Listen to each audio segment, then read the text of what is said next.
안녕하세요. 주식 종목 산문 분석 애널리스트 사고판다입니다. 오늘은 지인 중 한 분이 엔투텍에 대해서 조금 알려달라라고 해서 일단 엔투텍에 대해서 좀 설명 갖는 좀 시간을 갖도록 하겠습니다. 그렇지만은 일단은 항상 이런 종목을 볼 때 좀 비관적으로 보는데 그 이유는 현재 약 단기간에 엄청나게 단기간에 특히나 한 달 정도 사이에 9배는 아니고 한 5배 정도 급등을 하는 그런 모습을 보였다. 그렇기 때문에 너무나 단기적으로 올랐기 때문에 좀 주의를 해야 된다. 또한 이 종목이 현재 모더나 관련주로 엮이면서 급등을 했고 재무 상태는 조금 좋지 않고 그 다음에 전환사채를 엄청나게 발행을 하고 있고 일단은 모더나 백신이 국내에 유통을 할 수 있을지 없을지 연내 뿐만이 아니고 내년까지도 유통을 할 수 있을지 없을지 좀 불확실하다 라는 점에서 일단은 조금은 걱정스럽다 라고 할 수 있겠습니다. 그리고 11월 17일을 기점으로 현재 최고치를 찍고 계단식 하락을 하는 그런 모습, 제가 예상하기로는 세 번째 파동 정도에서는 한 7,700원까지 오를 가능성이 충분히 있다고 생각을 하는데, 이 7,700원에서 정말 좀 주의를 기울여야 되는 게 현재 이렇게 21선을 돌파하면서 다시 한번 기술적 반등으로는 이렇게 쌍바닥을 그리면서 상승을 할 수도 있지만, 누누이 얘기하지만 한 달에 5배 가까운 엄청난 급성장인 상태에서 현재 모더나 백신 승인이 조금은 늦어지고 있다. 그리고 모더나가 국내에 백신을 공급할 수 있는 물량이 있느냐, 그리고 국내는 모더나와 계약을 했느냐, 그리고 그 계약의 우선순위가 얼마나 되느냐에 따라서 상당히 이 엔투텍의 주가는 급상승할 수도 있지만 급하락할 가능성도 충분히 존재한다. 이 엔투텍 같은 경우에가 더 상승하기 위해서는 분명하게 이번 파동에서 이 고점인 8,600원을 최소한 넘어서고 이 9,050원을 뚫어 올릴 때, 그리고 모더나가 FDA 승인을 받으면서 국내에도 유통을 할 수 있다는 그런 모습이 나와야지만이 그린라이트가 뜰 수 있다. 현재로서는 계단식 하락의 가능성이 충분히 있어 보인다 라고 일단은 차트만 보고서는 말씀드릴 수 있겠습니다. 현재 이 엔투텍이 이렇게 급등한 이유는 모더나 백신을 기대를 하고, 이 엔투텍은 모더나와 백신 유통 제한선을 제출을 했다. 그렇기 때문에 급등을 했고, 뭐 신청서만 낸다고 해서 되는 게 아니기 때문에 좀 주의를 해야 될 것 같고, 현재 이 시가총액이 약 3,800억 정도, 허는 없습니다. 왜냐면 적자 기업이기 때문에. 그렇기 때문에 별 볼 일 없는 그런 회사였기 때문에 외국인 소진율도 0.3%로 상당히 저조하다라는 점 말씀드리고, 매출액도 상당히 좀 수상한데 현재 2018년도에 200억, 2019년도에 무슨 일이 있었는지 모르겠지만 60억, 영업이익 손실도 엄청나게 나고요. 그 다음에 2020년도 6월에 다시 한번 600억으로 너무나도 큰 그런 롤러코스터를 타고 있다는 점, 좀 수상하다. 무슨 일을 하는지 모르겠고, 사실은 이 기업계를 보면은 이 반도체 FPV 핵심 부품을 강화하는 부품 사업부, 그리고 LPP 장비 조절하는 시스템 사업부, 그렇기 때문에 좀 이 매출도 좀 이상한데 반도체 장비 부품에서 42%, 방송 제작 및 엔터테인먼트, 이 반도체 회사가 갑자기 방송 제작 및 엔터의 매출액이 또 40%, 또 뭐 반도체라다가 LED 발광 제품의 약 20%이기 때문에 사실은 이번에 또 이 사업 보고서를 보게 되면 조금은 제 기준에서는 얼토당토하지 않다. 이 사업의 내용을 보면 19년도군요. 이게 사업의 내용을 보게 되면 연결 실체 사업 부문 현황이 반도체 장비, 엔터, LED, 마스크지, 이런 바이오 관련 제품을 한다는 사업 보고서에 사업 부문이 없다.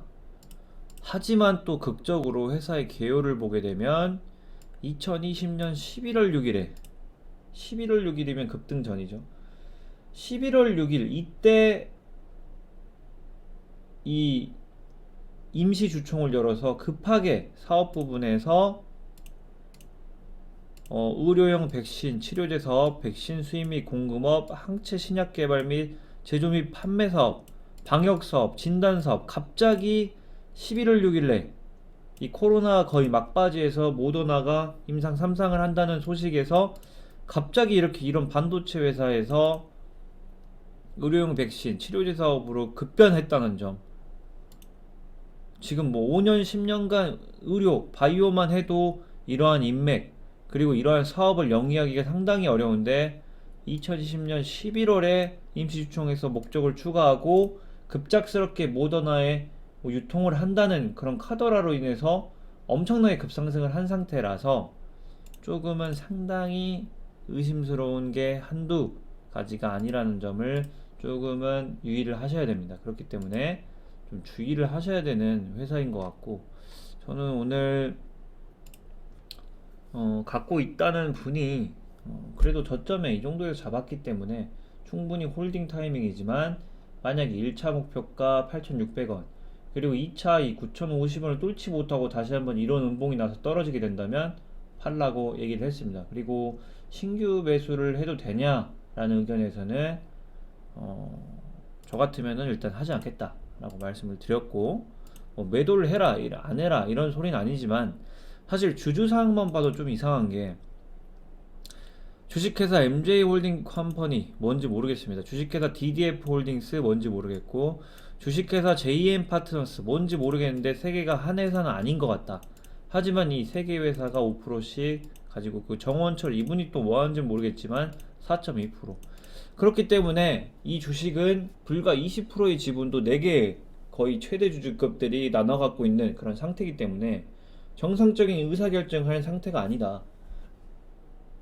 우리가 대부분 아는 뭐 삼성전자, 뭐 삼성물산 이런 주식들이 뭐 연결고리로 엮여 있긴 하지만 다 삼성이라는 하나의 그런 지주회사를 바탕으로 연결고리가 완성되어 있지만, 이 주식 같은 경우에 주주들도 구성이 조금은 특이하다. 그 이유는 여기 위에 나와 있다시피 뭐 골든브릿지 제4호 기업 인수목적 주식회사와 합병해서 이렇게 됐기 때문에 뭐 이런 주식은 해본 적도 없고, 이런 뭐 최대주들 구성도 조금은 좀 이상하기 때문에 의심을 가져야 된다.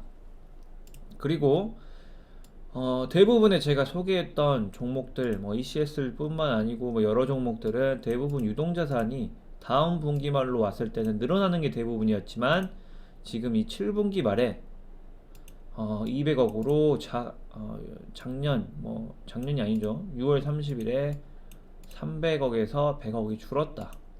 현금이 100억이 줄었는데 어디에 사라진지는 모르겠습니다. 일단 뭐 어디에 쓴지도 모르겠고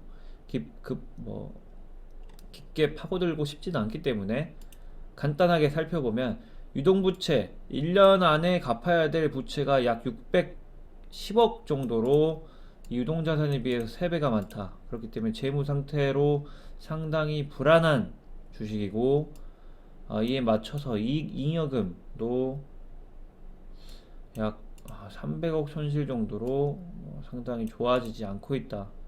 그리고 자본 총계가 플러스라는 것도 믿기진 않지만 420억 정도로 대부분이 자본잉여금, 그렇기 때문에 주주들에게 증자를 해서 얻어낸 그런 돈으로 현재 회사를 영위하고 있다고 해도 과언이 아닐 것입니다. 그리고 수익 같은 경우에 약 매출액은 46억 정도고,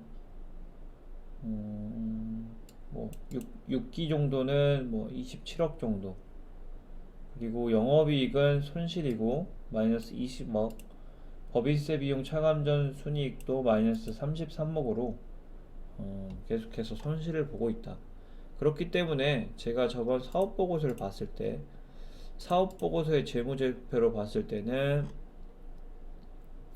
이 자본 총계가 120억 정도였는데, 이때 5기죠. 이게 5기 자본 총계가 120억, 그리고 이 5기의 법인세 비용 차감전 순이익이 마이너스 58억으로 인해서 거의 50%를 초과할 뻔한 그런 손실이 나왔기 때문에 부랴부랴 증자를 한 그런 모습으로 보이고, 제가 기본적으로 상식으로 생각을 했을 때 이 특히나 바이오, 반도체도 마찬가지지만 이렇게 반도체 장비, 기계부품, 그 다음에 뭐 국내 투자업, 의류업, 판촉업, 영상물, 마스크, 국내 영화를 하다가 섬유 개발을 하다가 갑자기 의료용 백신, 치료제 사업, 백신, 방역을 한다고 굳이 모더나랑 엮으면서 2020년 11월 6일에 인시주총에서 목적을 추가한 회사에 나의 쌈짓돈을 모두 모조리 다 박을 필요는 상당히 없어 보인다.